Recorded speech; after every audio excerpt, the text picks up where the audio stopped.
धर्म प्रेमी सज्जनों, श्रद्धा मूर्ति देवियों,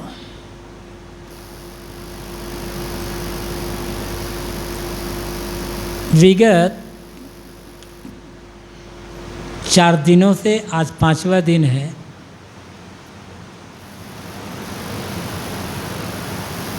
तो विगत 4 दिनों में 4 सत्रों में यहाँ ध्यान शिविर चल रहा था, जिसका समापन आज सुबह 6 से 8 बजे सत्र में हुआ। और ये अभी कबीर जयंती का कार्यक्रम उसी से जुड़ा हुआ। अभी साध्वी विशाखा ने कबीर साहब का एक भजन गाया। व्याख्या तो नहीं, इसकी टीका बस कर देता हूँ मैं, फिर आगे अपनी बात कहूँगा। गुरु मोहि दीन है अजब जड़ी, गुरु ने मुझे आत्मज्ञान की एक जड़ी दिया। वो जड़ी बाहर की जड़ी नहीं है, आत्मज्ञान, आत्मसमझ की जड़ी दी गुरु ने। और ये हमारा जो शरीर है एक अजब बंगला है, इसी के भीतर में वो जड़ी है, किंतु हमें समझ नहीं थी। गुरु ने उसका ज्ञान दिया, बस समझ में आ गई। और जब आत्मज्ञान की जड़ी मिली, तो पांचों नाग 25 नागनी, शब्द स्पर्श रूप रस गंध, ये 5 विषय, 5 नाग है। और 25 प्रकृतियाँ ये नागिनी हैं। आत्मज्ञान मिलते ही ये सब संयम में आ गए, संयमित हो गए। पहले 5 विषय का उपयोग हम करते थे आसक्त हो करके, सुख भोग की भावना रख करके। और जब गुरु द्वारा आत्मज्ञान मिला तो जो 5 इंद्रियां भी कह सकते हैं, इनके 5 विषय हैं, इनका उपयोग केवल शरीर निर्वाह और सेवा के लिए होने लगा। इसलिए ये लोग जैसे ही आत्मज्ञान मिला मर गए, मतलब संयमित हो गए। या कारे ने शब्द खाया, कारा अर्थ होता है सांप, कारा अर्थ काला भी होता है, लेकिन कारा अर्थ होता है सांप। उत्तर प्रदेश में बहुत लोग कहते भैया कारा ने खा लिया, उसको सांप ने काट लिया। ये अज्ञान का जो सांप है, इतने संसार के सारे लोगों को भटका दिया है। लेकिन जब गुरु द्वारा गुरु का आत्मज्ञान मिला तो सांप डर करके भाग गया, नहीं होता। इसलिए हमें गुरु द्वारा आत्मज्ञान प्राप्त करने की आवश्यकता होती है। भौतिक विकास के लिए भौतिकी ज्ञान की आवश्यकता है। थोड़ी चर्चा इस पर कर दूं मैं। जीवन में 4 प्रकार के ज्ञान की जरूरत होती है। पहला है भौतिक ज्ञान। भौतिक ज्ञान जिससे शरीर का निर्वाह हो, परिवार का पालन हो और भौतिक विकास हो, ये भौतिक ज्ञान है, इसकी पहली आवश्यकता होती है। और भौतिक ज्ञान का क्षेत्र इतना विस्तृत है कि एक आदमी 1000 जन्म लेकर भी आ जाए तो पूरा पार नहीं पाएगा। खेती किसान से लेकर के जितना भी है सब भौतिक ज्ञान में आएगा। और ज़रूरत भी क्या है, एक डॉक्टर है तो डॉक्टर को डॉक्टरी का ज्ञान तो है, और सही ज्ञान है तो उससे जीवन निर्वाह हो जाएगा। एक वकील है, वकालत चलती है तो उसका जीवन निर्वाह उसका हो जाएगा। एक इंजीनियर है, इंजीनियरिंग से उसका जीवन निर्वाह हो जाएगा। एक किसान है, किसानी से हो जाता है। व्यापारी व्यापार से हो जाता है। डॉक्टर को वकालत और इंजीनियरिंग जाने की आवश्यकता नहीं है, जीवन निर्वाह हो रहा है। लेकिन डॉक्टरी क्षेत्र कितना ज़्यादा है, इंजीनियरिंग क्षेत्र में कितने इंजीनियरिंग है, सारी इंजीनियरिंग की आवश्यकता क्या है जानने के। तो ये भौतिक ज्ञान है, इससे जीवन निर्वाह होता है, परिवार और समाज की सेवा होती है और भौतिक विकास होता है, हमें सुविधा मिलती है। पहली आवश्यकता इसकी है, इसके बिना सब बेकार हो जाएगा। लेकिन एक डॉक्टर को, एक इंजीनियर को, एक वकील को, एक किसान को, एक व्यापारी को, एक मजदूर को, एक कलेक्टर कमिश्नर को, जज को, मंत्री को, प्रधानमंत्री को, सबको व्यवहारिक ज्ञान की आवश्यकता होती है। अच्छा डॉक्टर है, अच्छा वकील है, व्यवहार की अकल नहीं है, घर में लड़ता रहता है, ऐसा कटु व्यवहार करता है, पत्नी, बच्चे, माता पिता सब परेशान उससे हैं। अच्छा डॉक्टर होना अलग बात है, अच्छा इंजीनियर हो जाना, अच्छा वकील हो जाना, अच्छा नेता हो जाना अलग बात है, लेकिन अच्छा आदमी होना बिल्कुल अलग बात है। अच्छा आदमी होगा ना तो परिवार वाले सब खुश हो जाएंगे उससे। परिवार में कैसे रहना चाहिए, पत्नी के साथ, पति के साथ, सास बहू के साथ, पिता पुत्र के साथ, भाई के साथ कैसे व्यवहार करना चाहिए, कैसे बोलना चाहिए, इतनी इसे करनी है। अपने व्यवहार से घर को नरक बना कर रखा है। तो ये इंजीनियर बन गए, डॉक्टर बन गए, वकील बन गए, तो मतलब क्या हुआ? तो पहला भौतिक ज्ञान चाहिए, फिर व्यवहारिक ज्ञान की आवश्यकता होती है। व्यवहार ऐसा करें कि हम भी खुश, घर वाले भी खुश, और रिश्तेदार जो मिलते हैं वो सब भी खुश।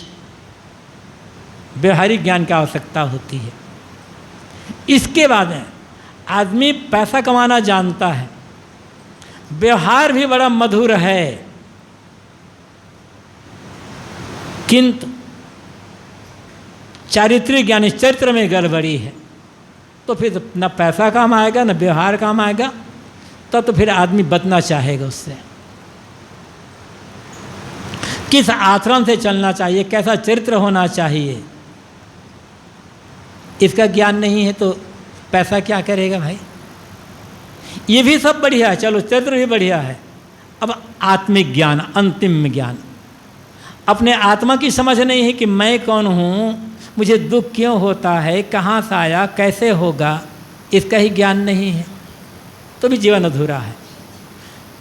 भौतिक ज्ञान भी हो, व्यवहारिक ज्ञान भी हो, चारित्रिक ज्ञान भी हो और आत्मिक ज्ञान हो, तब जीवन में पूर्णता आती है। इसलिए चारों ज्ञान की आवश्यकता है आदमी को। ध्यान का अर्थ, जहाँ ध्यान से भी चल रहा था,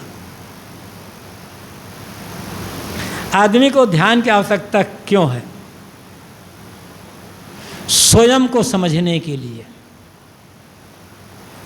क्या स्वयं की समझ है? ध्यान की आवश्यकता क्यों है? शांति से जीने के लिए। ध्यान का अर्थ है वर्तमान में जीना, और वर्तमान में जीने वाला आदमी कभी मानसिक रोग से पीड़ित नहीं होगा। जितने भी प्रकार के मनोरोग हैं, चिंता है, भय है, शिकायत है, टेंशन, तनाव है, सबके मूल में क्या है? वर्तमान में न जीना। या तो हम भूत में, मुर्दा में जीते, मुर्दों के बीच रहते हैं, या हम कल्पना लोक में तैरते रह जाते, सपना देखते रह जाते हैं, ऐसा होगा, वैसा होगा, वैसा होगा। कल तक जो भी कुछ हुआ सब मुर्दा हो गया। अब मुर्दे को जितना निकाल कर कब्र से देखोगे, मुर्दा सड़ेगा और आपको बीमार बनाएगा। पुरानी पुरानी बातें जितनी सोचोगे, उन्होंने ऐसा कहा, उन्होंने हमारा काम बिगाड़ा, सड़न ही पैदा होगी। किसी के लिए द्वेष बनेगा, किसी के लिए ईर्ष्या होगी, किसी के लिए क्रोध आएगा, किसी के लिए मोह बनेगा, उसी में पछते रह जाओगे। सारी बातें मुर्दा है। उन मुर्दों के बीच से बाहर निकलिए। और आगे क्या होगा? सपना है, योजना बनाओ आगे के लिए, लेकिन शुरुआत काम अभी से करना होगा। ऐसा व्यापार करूंगा तो इतना मुनाफा हो जाएगा, फिर ऐसा मकान बना लूँगा। अरे शुरू तो करो, अभी तो शुरू भी नहीं किए हो। फिर तो व्यापार शुरू हो जाएगा, एक बढ़िया ऑफिस बना लूँगा, खाली फ़ोन पर ही व्यापार करूँगा। अभी तो ज़मीन पर व्यापार करने लायक नहीं बने हो ना। शुरू तो करो। आदमी कल्पना में जीता है और कल्पना पूरी नहीं होती तब मनोरोगी बन जाता है। तनाव में आकर के आदमी आपघात भी कर लेता है। वर्तमान में जीने वाला आपघात नहीं करेगा। तो ध्यान का अर्थ है वर्तमान में जीना। अभी जो है, जो अभी करना है अभी करो, और जो मिला है उसका आनंद मानो। कौन सा दुख होगा? ध्यान का अर्थ है ऊर्जा का संरक्षण करना। हमारी ऊर्जा सब तरफ प्रवाहित हो रही है, सब तरफ। हम जो व्यवहार का काम करते हैं, खेती, नौकरी, व्यापार, आना जाना, ये तो जरूरी है। इसमें जितना ऊर्जा का क्षरण होता है, ऊर्जा की खपत होती है, उससे ज़्यादा नकारात्मक चिंतन से ऊर्जा जलती है। और दिमाग में क्या चल रहा है आपके? नकारात्मक चिंतन, निगेटिव थॉट्स। जितना निगेटिव थॉट्स, जल्दी थकोगे, ऊर्जा की खपत बहुत जल्दी होगी।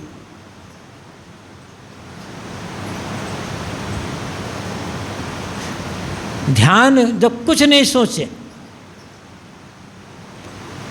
शरीर भी स्थिर है, मन भी स्थिर है, सोचने विचारने कुछ है नहीं, ऊर्जा हमारी बच रही है। फिर इस ऊर्जा को आप सेवा में, साधना में लगाओ, कला में, कौशल में, लेखन में, इसमें लगा लो।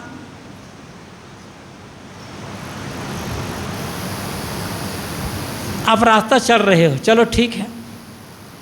दिमाग कहाँ चल रहा है? रास्ता चलना तो मजबूरी है, कहीं जाना है, दफ्तर जाना है, खेत जाना है, कहीं जाना है, तो मजबूरी है। दिमाग कहाँ कहाँ घूम रहा है? वो दिमाग घूम रहा है ना, आपकी ऊर्जा खपत हो रही है व्यर्थ के काम में। ध्यान जब हम करते हैं तो हमारी ऊर्जा बचती है। फिर मैं कहा जो ऊर्जा बची है उसे अच्छे मार्ग में लगा लो, काव्य में, कला में, कौशल में, संगीत में, लेखन में, प्रवचन में, या अन्य और किसी भी काम में।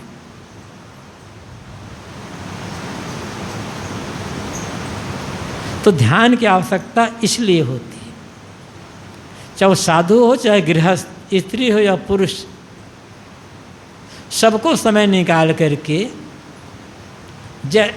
15 मिनट, आधा घंटा, 1 घंटा रोज ध्यान का अभ्यास करना चाहिए। यदि सचमुच में जीवन को आनंद से जीना चाहते हो, शांति से, प्रसन्नता से जीना चाहते हो, चिंता, भय, तनाव से जीना चाहते हो, जो आदमी सचमुच का ध्यान कर, जितना अपने मन पर कंट्रोल कर रखेगा, नेगेटिव जो ठार्स है, नकारात्मक चिंतन है, उसे जितना अपने को बचाएगा, सकारात्मक चिंतन करेगा,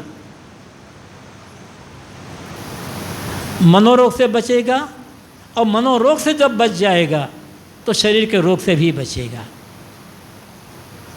कितनी हमारी जो भावनाएं हैं, हमारी जो फीलिंग्स हैं, जब निगेटिव होती है तो हमारे शरीर रोगी होता चला जाता है। हमारा जो खान पान गलत है, इसका प्रभाव तो हमारे शरीर पर पड़ता ही पड़ता है, लेकिन हमारी भावनाओं का, हमारी सोच, हमारी चिंतन का परिणाम हमारे शरीर पर पड़ता है, उसका प्रभाव पड़ता है। जो आदमी बराबर नकारात्मक सोचेगा, द्वेषात्मक सोचेगा, ईर्ष्यात्मक सोचेगा, जिस आदमी के मन में चाहे कोई हो अत्यधिक काम वासना होगी, अत्यधिक क्रोध होगा, अत्यधिक लोभ होगा, ईर्ष्या होगी, शरीर से कभी वो स्वस्थ नहीं रह सकता है। कहीं ना कहीं कोई भयंकर रोग शरीर में आना है, समय लग सकता है जरूर। इसलिए अपनी सोच सकारात्मक रखो।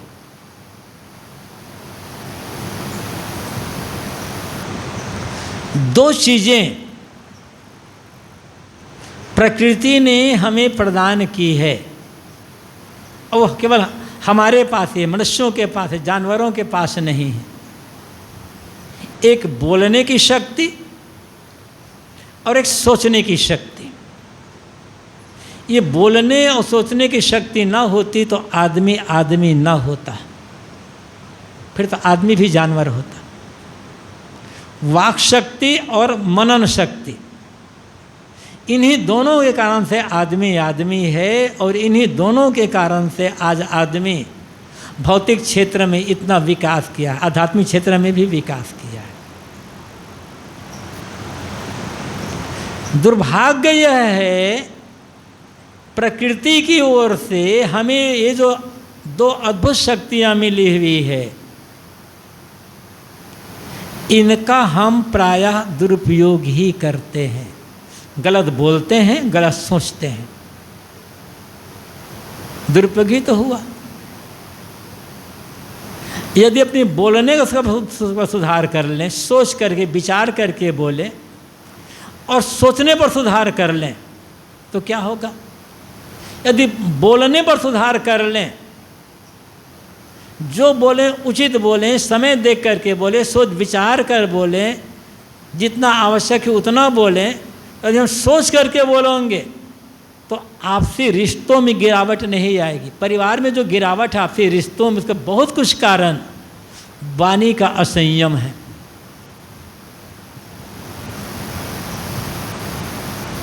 तो यदि हम विचार करके बोलें, उचित बोलें, तो आपसी व्यवहार में रिश्तों में खटास नहीं आएगी, रिश्तों में गिरावट नहीं आएगी। और विवेक पूर्वक चिंतन करें,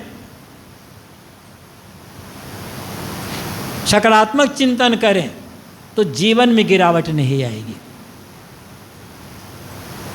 जीवन में गिरावट क्यों आती है? चिंतन विवेक पूर्वक नहीं है, सकारात्मक नहीं है, नकारात्मक है, इसलिए। और सौभाग्य यह है, अच्छा बोलने में, मीठा बोलने में, प्रेम से बोलने में, अच्छा बोलने में और अच्छा सोचने में एक पैसा भी खर्च होने वाला है नहीं। यदि ये होता साहब हम अच्छा तो बोलना चाहते हैं, अच्छा सोचना चाहते हैं, लेकिन खर्चा बहुत लग रहा है, तब तो चिंता की बात थी।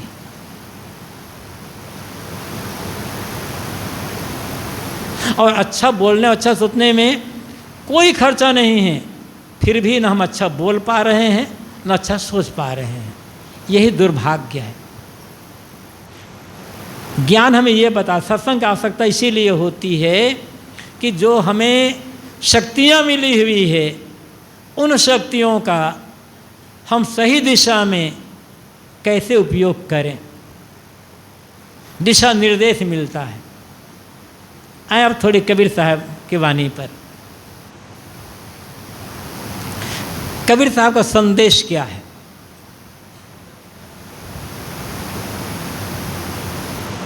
यदि हम पूरी कबीर वाणी का अध्ययन करें, क्षेत्र अलग अलग है, तो व्यवहार के क्षेत्र में कबीर वाणी के केंद्र में है प्रेम।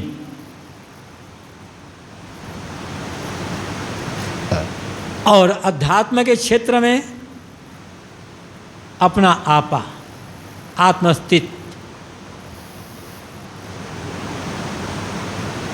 प्रेम और ध्यान। प्रेम मतलब निश्चल व्यवहार। प्रेम का मतलब होता है देना, जिसमें लेने की भावना ना हो, जिसमें पाने की भावना ना हो। इसके लिए मैं ऐसा कर रहा हूँ, तो मेरे लिए यह ऐसा करे, तो वहाँ प्रेम नहीं है, वहाँ व्यापार है, लेन देन है। वहाँ प्रेम नहीं होगा, वहाँ तो लेन देन है, और लेन देन में घाटा भी होगा, मुनाफा भी होगा। और प्रेम में केवल देना, केवल देना, भेदभाव नहीं है। मतलब मनुष्य मात्र के साथ जाति, वर्ण, मत, मजहब, धन, दौलत, ये सब को के अहंकार पक्ष को छोड़ करके कोमल मीठा व्यवहार करना, ये प्रेम है। आदमी के साथ आदमियत का व्यवहार। मेरा दिल क्या चाहता है, हर आदमी सोच ले कि मेरा दिल क्या चाहता है। आपका दिल जो चाहता है, हमारा दिल जो चाहता है, दूसरों के साथ हम वही व्यवहार करें, बस यहाँ प्रेम है। दूसरों के साथ हम वह व्यवहार ना करें जो व्यवहार हम अपने लिए नहीं चाहते। बस इतने में धर्म भी आएगा, इतने में प्रेम आएगा।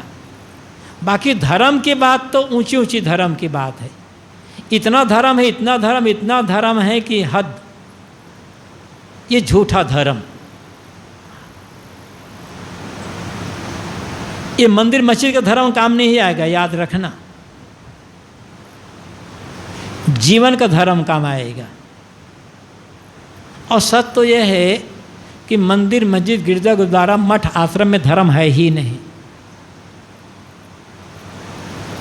वहाँ जाकर धर्म खोजोगे तो धोखा खाओगे। धर्म हमारे आपके जीवन में है, जीवन का धर्म।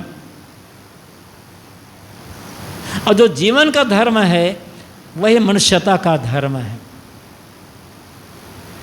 हिंदू मंदिर में जाकर पूजा करेगा, मुसलमान मस्जिद में जाकर नमाज पढ़ेगा, ईसाई गिरजा में जाकर के प्रार्थना करेगा, एक सिख गुरुद्वारा में जाकर के अरदास करेगा, कबीरपंथी अपने अपने आश्रम में जाकर के वो जो अपना जो कुछ करेगा। ये तो अलग अलग हो जाएगा।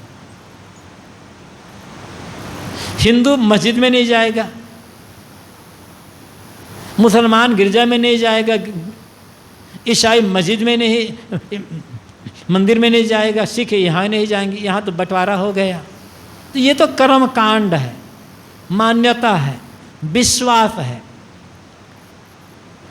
लेकिन ये बताओ, दया, क्षमा, प्रेम, ये हिंदू के लिए आवश्यक है या मुसलमान के लिए? मीठा बोलना, सही बोलना, चरित्रवान होना, आचरण संपन्न होना, ये किसके लिए जरूरी है? यही धर्म है जो सबके लिए जरूरी हो। ऐसा तो नहीं है। हिंदू तभी सुखी होगा जब वो चरित्रवान होगा, और मुसलमान चरित्र सुखी कब होगा? जब चरित्रहीन होगा। ये नियम है क्या?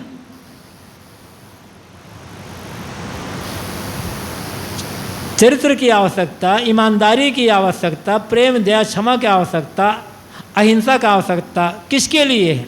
मनुष्य मात्र के लिए। बस यही तो धर्म है। फिर यही तो हर दिल चाहता है।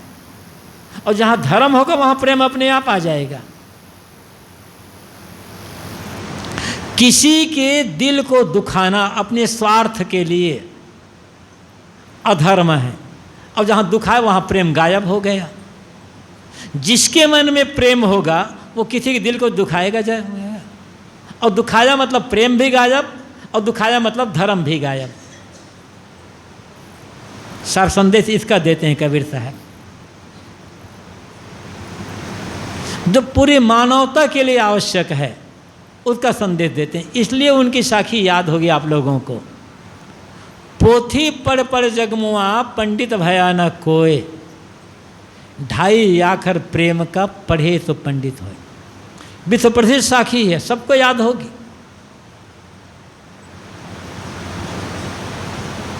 इस साखी में साहब का मूल संदेश क्या है? क्या साहब पोथी पढ़ने का खंडन कर रहे हैं? कहते थे ही हैं कि पोथियों को पढ़ते पढ़ते दुनिया के लोग मर मर कर चले गए, किंतु ये पोथी पढ़ने वालों में कोई पंडित नहीं हुआ।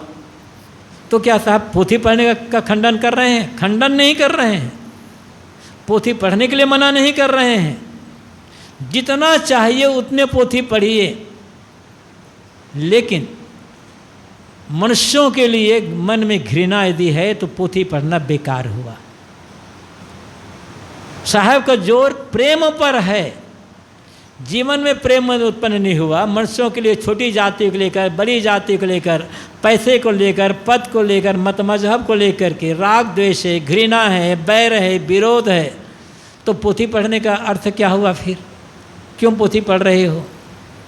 तमाम पोथियों को पढ़ने के बाद आदमी को आदमी समझ नहीं पाए, आदमी के साथ दुर्व्यवहार कर रहे हो, तो पोथी पढ़ना बेकार हुआ ना।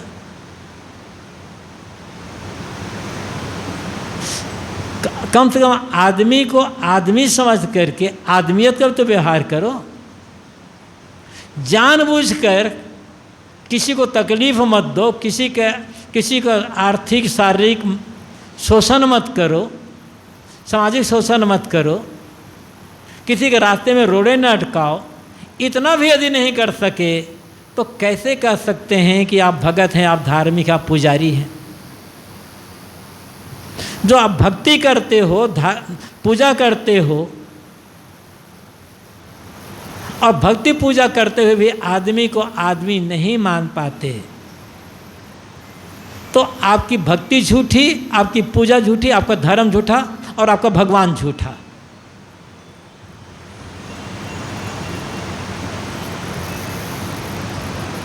साहब कहते हैं ठीक, व्यवहार अलग अलग हो सकता है,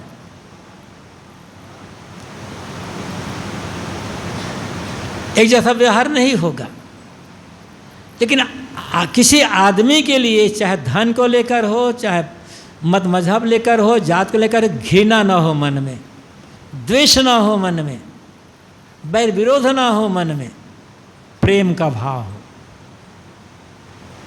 इस साहब का मुख्य संदेश है। और दुर्भाग्य यही है, आज यही प्रेम टूटता चला जा रहा है। स्वार्थ घर करता चला जा रहा है। आदमी अपने स्वार्थ पर ध्यान दे रहा है ज़्यादा। स्वार्थ जितना बढ़ेगा और साथ साथ अहंकार जितना बढ़ेगा उतना प्रेम घटेगा। स्वार्थ तो चाहिए, जीवन निर्वाह करना है, लेकिन हमारे स्वार्थ के कारण दूसरे के स्वार्थ में बाधा ना आए, इतना ध्यान रखो। मनुष्यता का स्वार्थ होगा। और विनम्रता की आवश्यकता। किसका अहंकार करते हो? किस लिए आप बड़े हैं? बड़े हो तो जीवन में कोई बड़ा दिखाई पड़ना चाहिए ना। विनम्रता।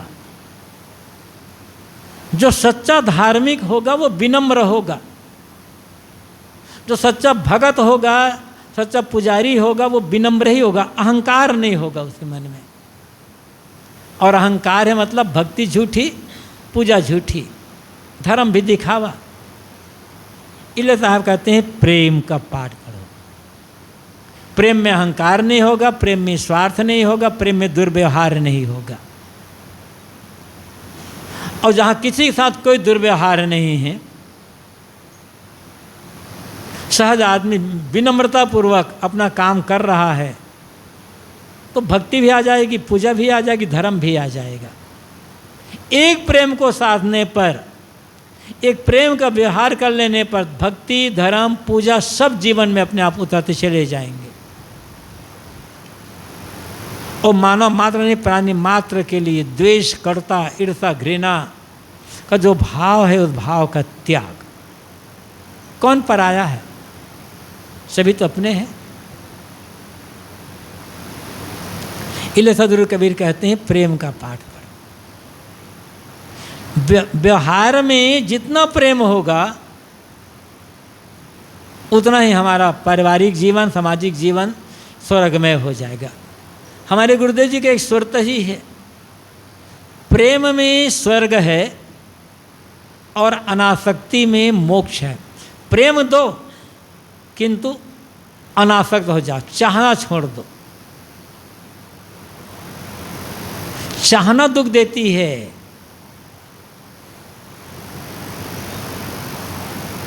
सबसे अनासक्त, प्रेम और अनासक्त विरोधी नहीं है। जो सच्चा प्रेमी होगा ना वो अनासक्त होगा, और जो अनासक्त होगा वो सच्चा प्रेमी होगा। संतों को देखो, जो जितने हम बड़े संत मानते हैं, किसी भी मत संप्रदाय के यहाँ अनासक्त, किसी को उसका मोह नहीं था, लेकिन किसी के लिए बैर भी नहीं था उनके मन में, क्योंकि प्रेम था।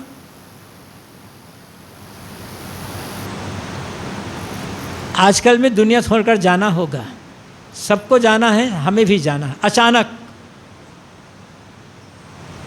साथी कौन होगा उस समय? वैसे भी मैंने कहा, जहाँ रहते हो, घर में, मठ में, कहीं भी, एकदम घुल मिल करके रहना है। सारा व्यवहार प्रेम, दूसरे को तकलीफ ना हो, इस ढंग से सोच करके रहना है। लेकिन ये भी रहना होगा, सबके बीच में रहते हुए भी ये समझना होगा कि मैं अकेला हूँ। मेरा जो मन का दुख है वो मैं ही समझ पाऊँगा, दूसरे लोग समझ नहीं पाएंगे। मेरे मन का जो सुख है वो मैं ही समझ पाऊँगा, न पत्नी, न पति, न गुरु, न चेला, न माता पिता, न बेटा, कोई समझ नहीं पाएगा इसको। कौन समझता बताएगा इसको? बाहर तो हम कुछ कर सकते हैं, किसी के मन के दुख को न बांट सकते हैं, न किसी के मन के सुख को हम बांट सकते हैं। मन की बात तो छोड़ी दो,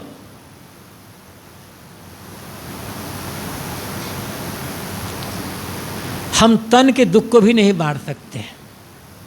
बाहर से हम सेवा कर सकते हैं, दवाई कर सकते हैं, डॉक्टर पास ले जा सकते हैं, भोजन बनाकर दे सकते हैं, कपड़ा धो सकते हैं, ज़्यादा हो तो शरीर में कुछ मालिश कर सकते हैं, लेकिन किसी के शरीर की पीड़ा को भी हम नहीं बांट सकते।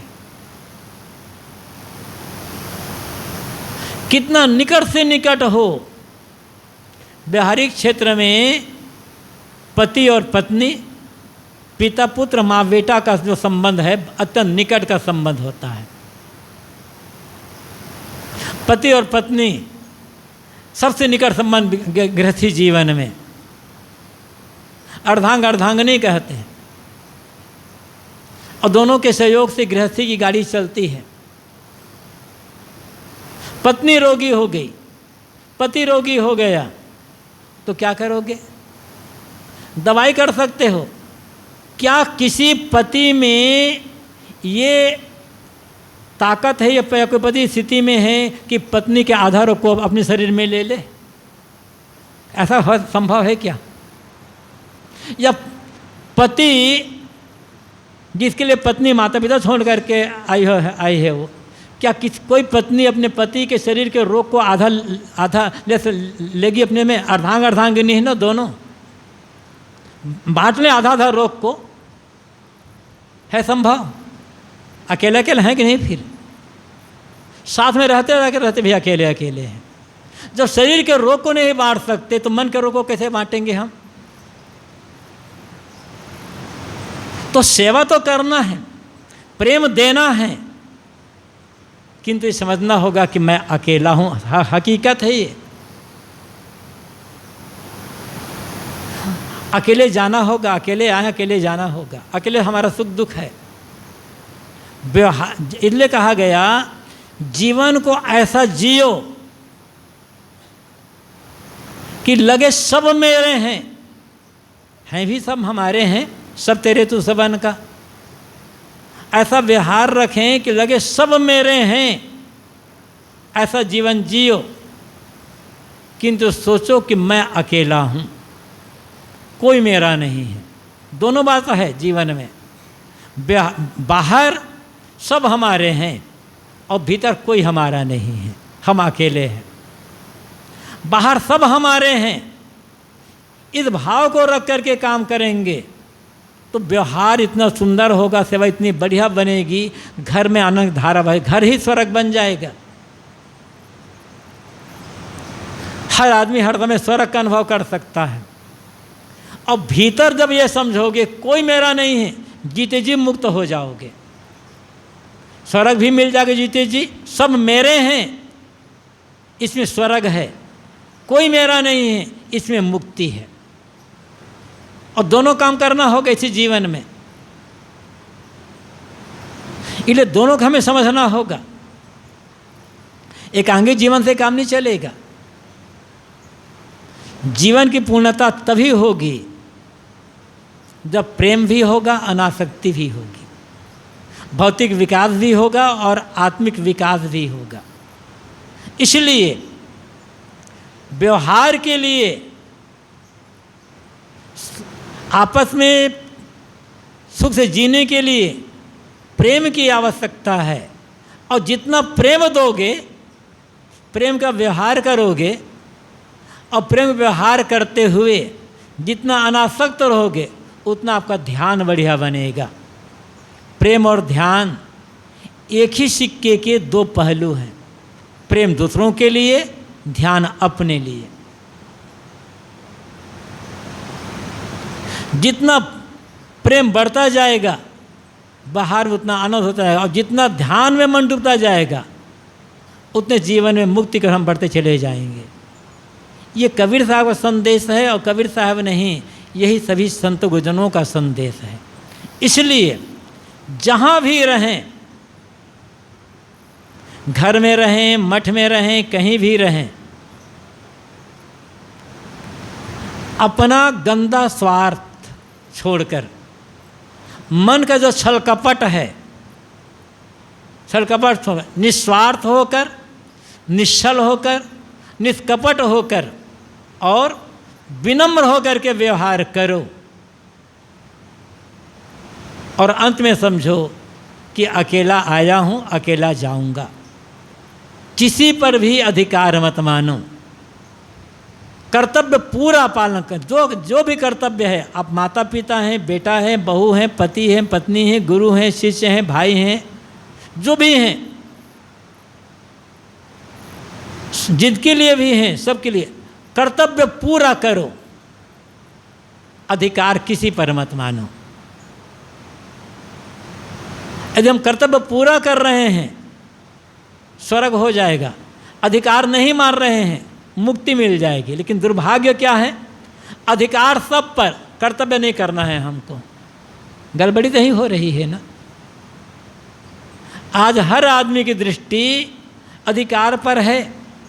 किसी से पूछो भाई चलो मुझे चलना है, पहले पूछेगा क्या मिलेगा। कैसे करना नहीं पूछेगा आदमी, क्या मिलेगा पहले पूछेगा। अधिकार चाहिए ना, काम करो, अधिकार मिल जाएगा। तो प्रेम का मतलब कर्तव्य का पालन, चाहे जिसके लिए, चाहे पति हो, चाहे पत्नी हो, सास हो, बहू हो, पिता पुत्र, जो भी हो, गुरु से जो भी हो, सबके लिए कर्तव्य का पालन। यहाँ प्रेम आ जाएगा। अधिकार कहीं मत मानो, यहाँ ध्यान आ जाएगा। अधिकार छोड़कर ही ध्यान होगा।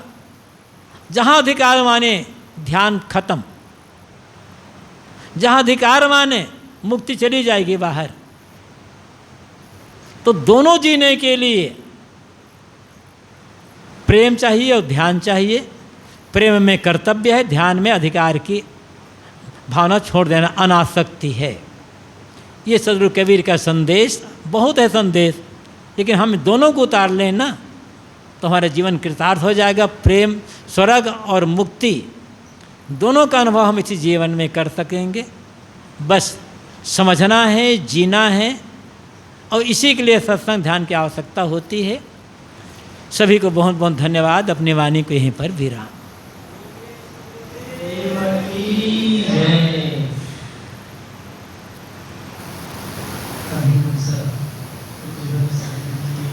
बहुत ही सुंदर विचार से